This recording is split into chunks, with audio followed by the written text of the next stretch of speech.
Mastering English. A deep dive into defining relative clauses. Hello there, English learners. Today, we'll be demystifying a critical element of English grammar, defining relative clauses.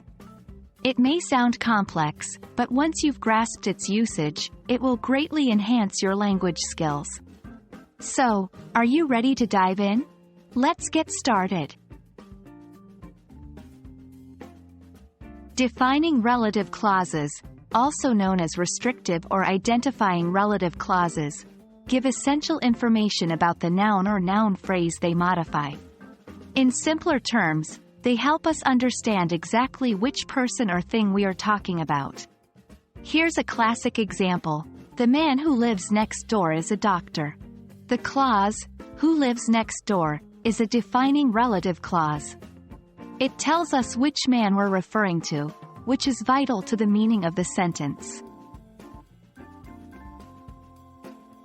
Creating defining relative clauses involves using relative pronouns such as who, whom, that, which, and whose.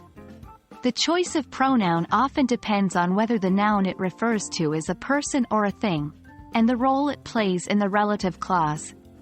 We use who and that for people. We use which and that for things. Whose is used for possession. Here are some examples. The woman who you met yesterday is my aunt. The book that you lent me is interesting. This is the artist whose painting we admired. Defining relative clauses are extremely handy as they enable us to be more precise in our language use.